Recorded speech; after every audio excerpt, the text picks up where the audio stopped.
Cesar. Cesar. Hello. Hi, Hello. Jenai. Look at your setup there. You look so official. Yeah. Oh my gosh, this is all so wild. It's so fun. I'm like, I feel so legit. You look legit too. Thank you. As do you. Look at that beautiful background. Oh my gosh, the auditorium theater. Can't get any So better than that. beautiful. Yeah. So Yeah, yeah, yeah. awesome. Yeah, well, I'm so glad to have you here. Thank And you. of course, you're now the artistic programs manager of Giordano Dance Chicago after having danced with the company for several years. And same thing, I kind of want to start by throwing it way back because I know you're not a Chicago native. I'd like to hear how you first encountered the Giordano technique and maybe Gus himself. Yes. So I was born in Portland, Oregon, and raised in the Bay Area of California in Palo Alto. And I had a teacher growing up, Ehud Kraus, who took me under his wing, and he actually had studied with Gus and had that technique. So I was getting the technique really, really early on. And then from there, I went to University of Buffalo in Buffalo, New York, and Giordano had a great partnership with the university. And I was getting trained under Tom Ralabay, who also had such a great knowledge of the Giordano technique. I saw the company perform there and I was in awe. I was like, what is this energy? What is this? I mean, I can still remember being in the seat and just being like, I want to do that one day. So I received a scholarship in 2004 to the original school in Evanston. And I had trained there for several summers, worked my way through the ranks, second company, main company. And then, then I left and came back after a couple years. And Nan and Michael McStraw, executive director, and Nan Giordano, artistic director, we're like, we'd love to have you back. And, I was the artistic assistant for a couple years and now artistic programs manager. So it's been such a journey for me, from student to now helping to run the organization. Something that I am forever grateful and wake up every day thinking, wait, is this me? Do I get to do this? And we have so much fun and we get to create and we get to really build the company, and what we're doing next is super exciting. So, but yeah, I got to be around when Gus was still alive. So I'm one of the last generations that had the opportunity to be in his presence. And that too will live with me forever. What a man he was, what a voice, everyone called him a rock star. And he really was. He just was this man that could walk into a room and everybody would just be like, oh, there's Gus Giordano, and I had a moment where we were doing the pilot program for our outreach program, Jazz Dance, Science, and Health.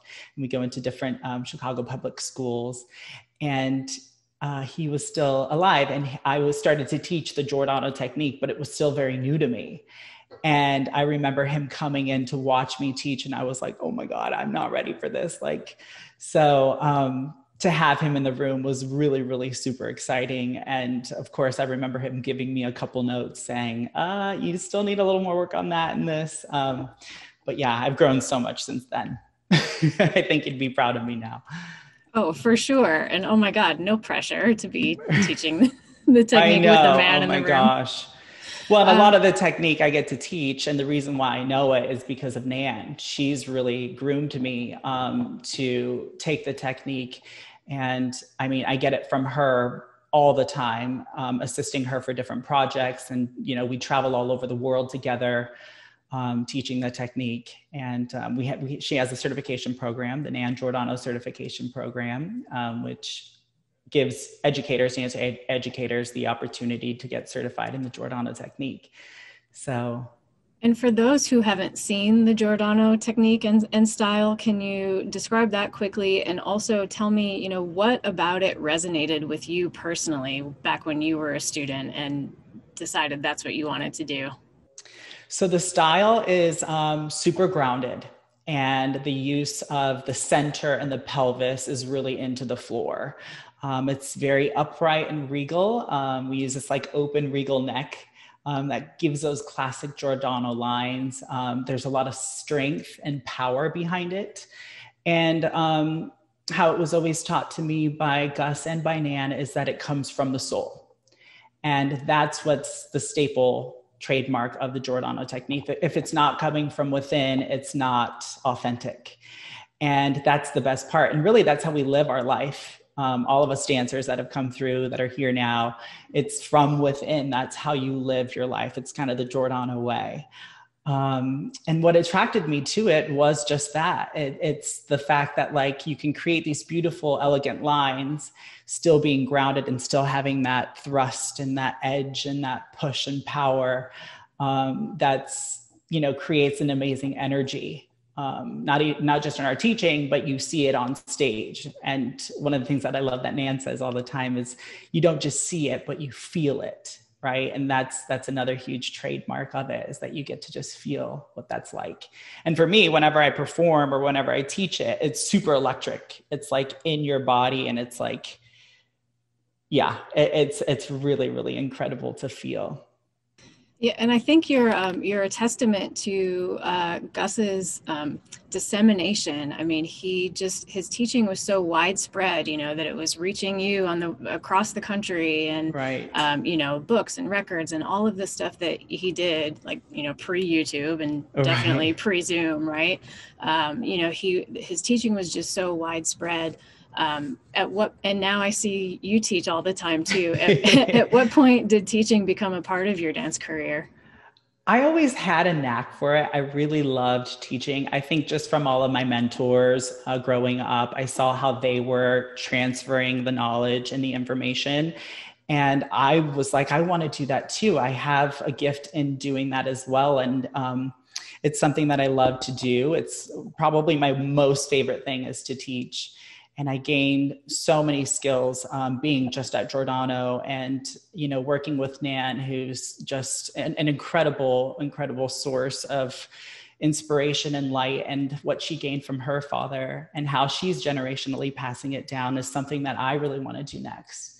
I want to be able to say, here, it was given to me and now I can give it to you. That's how it keeps living, right?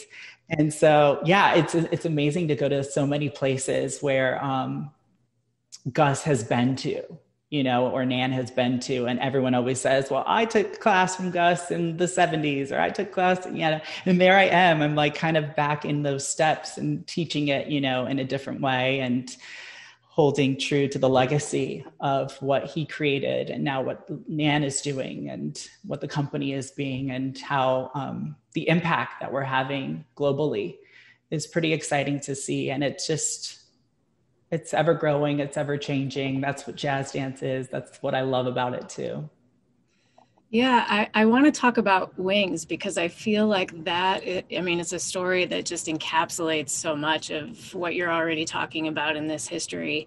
Can we just start by, you know, telling me what it is, how it came about?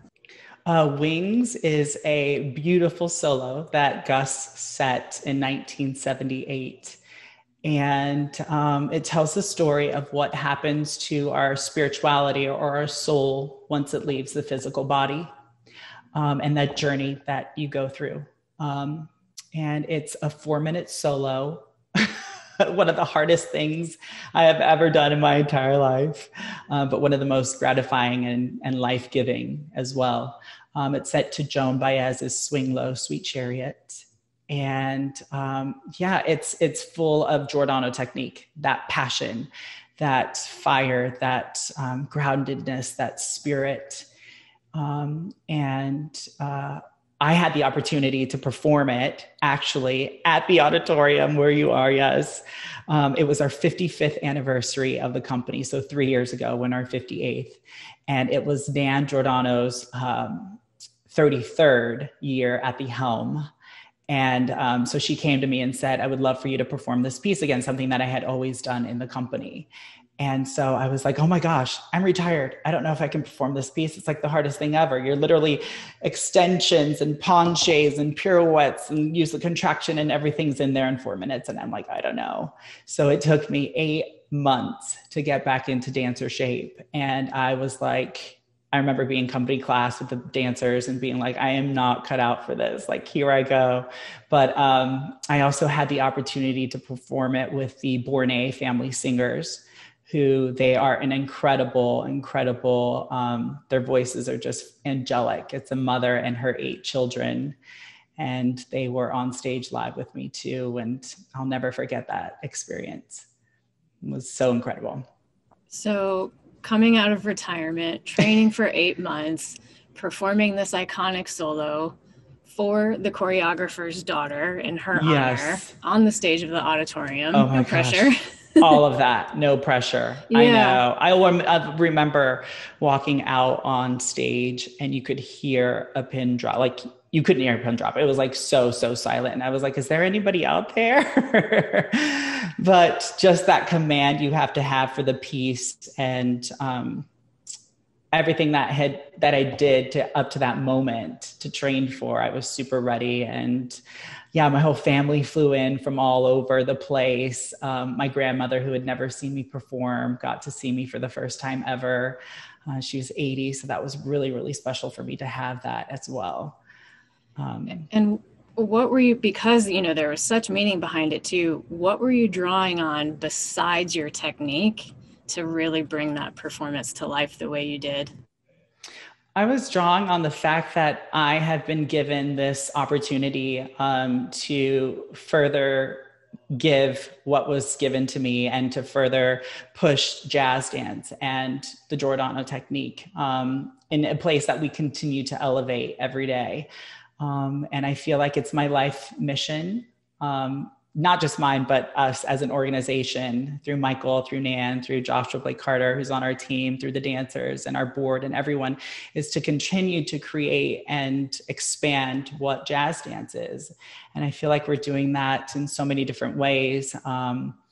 And it's super exciting to see where we're going to go with it. We're in the process of this whole strategic planning and, really reimagining Giordano in a different way, which is very, very cool. So I feel like my life's mission is to continue that and to push it forward just as it was given to me. Yeah. And I heard the word reimagining, and I'm thinking, you're about to occupy a new space, and, all of these times are changing. And early in this interview, you also mentioned that you're one of the last folks who got to interact with Gus Giordano directly. Are you and Nan and Michael and the team, do you talk about how, like, with time, the further away we get from, the founders of these companies, the more dancers are going to come into the company who weren't lucky enough to have those interactions? Do you talk about how you're going to maintain those roots and keep that history alive as the next generations become less connected to that? We really do. I mean, we always find different ways for the dancers to continue to know that this is a part of history. Walking in, you're not just a dancer here. You are a part of history. And Nan talks about it all the time through her teachings and through her offerings and through bringing, rep back that has been, in the vaults for a little bit, and choreographers that, were around during Gus's time. And so, and Michael does that as well, always trying to push the envelope in ways that we continue to give our dancers that sort of like, here, you're the next generation, right? And they've done it specifically with me, I'll even say with Wings. I've had the opportunity to teach it to 3 different dancers in the time. So that in itself is just like, okay, we're always moving that forward so that they see they're a part of this too. And then they'll take it next and do something with it as well. So yes, it's a huge always part of who we forward. Are. Always moving it forward. Definitely. Well, neighbor, it's been so great to talk neighbor, with you. I know, I love it. Thank you so much, Jenai. Such an honor to be here. Like, I am just in awe of what you get to produce today, and congratulations. Thank you, and the honor is ours to have you here. Thanks so much for taking the time. Thank you so much. Lots of love.